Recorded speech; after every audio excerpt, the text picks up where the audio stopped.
नमस्कार, मैं मोहित विश्व। दोस्तों आपके साथ में एक नई वीडियो के साथ। दोस्तों आज की वीडियो भी आपके लिए काफ़ी महत्वपूर्ण जानकारी है और इस वीडियो को आप शेयर भी करेंगे और पूरा भी देखेंगे, तभी आपके समझ में आएगा कि आज का हमारा ये टॉपिक किस मुद्दे के ऊपर में आधारित है। दोस्तों यूँ तो सरकार ने हम आम लोगों के लिए काफ़ी सेवाएँ दी हैं, आम नागरिकों के लिए, आम लोगों के लिए, लेकिन उसमें से हमको फ़ायदा कितना मिलता है ये आपको सोचना और देखना होगा। दोस्तों अब मेरी सच्ची घटना है मेरे साथ में, जो मेरे साथ हुई है और मैं इसके बारे में आपको बताना चाहता हूँ। दोस्तों मेरे पिताजी का अकाउंट था बैंक ऑफ बड़ौदा में, जहाँ जब उनकी डेथ हो गई थी तो पैसे तो उनके अकाउंट में कोई खास ज़्यादा नहीं थे, लेकिन मैंने जब वो उनका जो देखा उनका पासबुक, तो उसमें एक जो बीमा थी वो योजना चालू थी, प्रधानमंत्री सुरक्षा बीमा योजना PMSBY। तो उसमें हर कितने सालों से लगातार पैसे कटते हुए आए थे। तो मुझे लगा कि चलो इनका अकाउंट में जो ये बीमा कट रहा है तो बैंक वालों से पता कर लेता हूँ कि इसकी क्या हुआ है। जब उनकी डेथ हो गई थी तो जब उनका पीपल पानी भी हो गया था, आम हमारे पहाड़ में होता क्या है, जब हम सब चीज़ों से छुटकारा हमको मिल गया होता, जब वो हो जाता उसके बाद में ही फुर्सत मिलती है, जब पूरा उनका क्रियाक्रम जो है पूरी तेरहवीं हो जाती है, पीपल पानी हो जाता है, ठौर दिन होता है, उसके बाद में हम जब कागजी कार्रवाई उनका अकाउंट क्लोज करने के लिए गए तो मैंने उनसे पूछा बैंक वालों से कि यार मेरे पिताजी का ये जो बीमा है ये चालू है तो इसमें हमको क्या बेनिफिट मिल सकता है। क्योंकि जब हमने कहा अगर थोड़ा बहुत अगर मिलता है बाई चांस तो जो कर्ज के पैसे हैं वो थोड़े बहुत कम हो जाएंगे, क्योंकि 2 लाख का उसमें बीमा दिखाया था कि 2 लाख का है। और मैंने उसका जब अपने गूगल में सर्च करा तो उसमें लिखा हुआ आया था कि इसमें एक तो व्यक्ति की मर्डर नहीं होना चाहिए, मर्डर केस नहीं होना चाहिए, और एक सुसाइड केस नहीं होना चाहिए। इन 2 चीज़ों में आपको प्रधानमंत्री सुरक्षा बीमा योजना का लाभ नहीं मिलेगा। अगर इसके अलावा अगर किसी भी प्रकार अगर व्यक्ति की डेथ हुई है तो उसमें आपको ये लाभ मिल सकता है। तो मैंने बैंक कर्मचारियों से बातचीत करी, मैंने कहा सर ऐसी बात है, मेरे पिताजी का एक तरफ से एक्सीडेंटली है, क्योंकि एक्सीडेंटल में तो जो मिलना लिखा है, क्योंकि जब वो गिरे थे पहाड़ी से तो वो एक एक्सीडेंटली है मैंने कहा, और हम उनको ऐसे हमने इलाज कराया और उनकी आखिर में डेथ हो गई। तो उन्होंने बोला कि ये ऐसे एक्सीडेंटल में नहीं मिलेगा, ये गाड़ी हाड़ी का एक्सीडेंटल इस चीज़ों में मिलेगा। तो मैंने उनसे कहा सर ऐसा तो कुछ इसमें है नहीं जो मोदी जी का जो लिखा है कि इस तरह से इसमें मिलेगा। तो मैंने उनको बताया कि मैंने कहा हमारे पास मेडिकल भी है, क्योंकि उनके सर पर चोट लगी थी, उनका न्यूरो का ऑपरेशन हुआ था, इस तरह से हुआ था।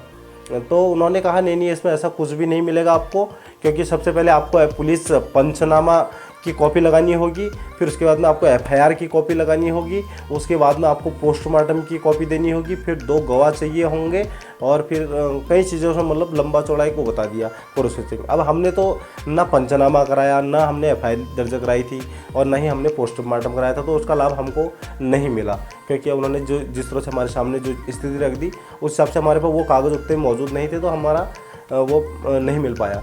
तो लेकिन मैं आप सभी लोगों से कहना चाहता हूँ कि इस चीज़ में देखिए, अब एक तो हमारे लिए सरकार ने नियम निकाल रखे हैं, फिर उन नियमों को इतना लंबा चौड़ा, जब किसी का परिजन कहीं गिरता है, किसी का एक्सीडेंट होता है, तो वो कौन कराता है इतना लंबा चीज़ा। जब वो गाड़ी से ठोकता है, चलो वो आदमी हमने एक चीज़ मान लिया, उसको एक्सीडेंटल केस मान के हम FIR दर्ज करा देते हैं, या फिर पंचनामा वो कराते हैं, पुलिस मैटर में डाल देते हैं उसको।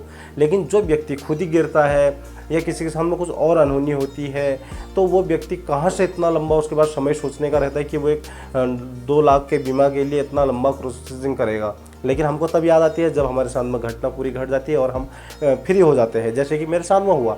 तो मैं आपको ये बताना चाह रहा हूँ कि सरकार ने हमारे लिए नियम तो निकाले हैं, जैसे हमको तो कुछ नहीं मिला, लेकिन भगवान अगर किसी और के परिजन के साथ, किसी के साथ अगर ये हो, तो आपको इस चीज़ों का ध्यान रखना चाहिए। क्योंकि जो चीज़ पुलिस उसमें बैंक वाले जो चीज़ मांग रहे हैं, जैसे कि उसमें FIR दर्ज होनी चाहिए, और उसमें पंचनामा होना चाहिए, और फिर व्यक्ति का पोस्टमार्टम होनी चाहिए, सब जाके उसको 2 लाख रुपए उसका हकदार वो बन पाएगा उससे। नहीं तो अगर आपके पास ये कागज़ नहीं है तो आपको इसका कोई फ़ायदा होने वाला नहीं है। तो कहीं ना कहीं हम जो गरीबों के ऊपर में सरकार ने नियम तो निकाल रखे हैं, लेकिन उसका बेनिफिट हम लोगों को कहीं से कहीं तक नहीं मिलता है।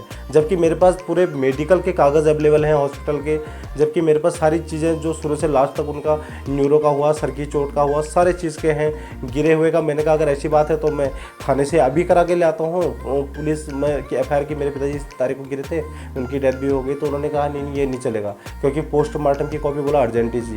अब कौन अपने परिजन का पोस्टमार्टम कराना चाहेगा कि वो ऐसा बीमा लेना है।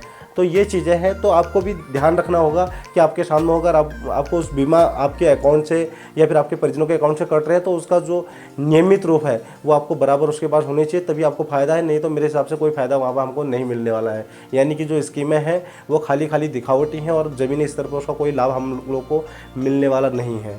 तो मैंने कहा छोड़ो फिर, अगर नहीं मिलना तो लास्ट हमने जो पापा का अकाउंट था वो क्लोज करा दिया। तो जब मिलना ही नहीं है तो कोई मतलब नहीं। तो ये मैं एक चीज़ें बता रहा हूँ कि मतलब सरकार एक तरफ से हमको बोल रही कि आपके लिए ये चीज़ें हैं और दूसरा हमको उसका बेनिफिट नहीं मिलता है। तो धन्यवाद, आज की वीडियो में इतना ही, फिर मिलेंगे अगली वीडियो में।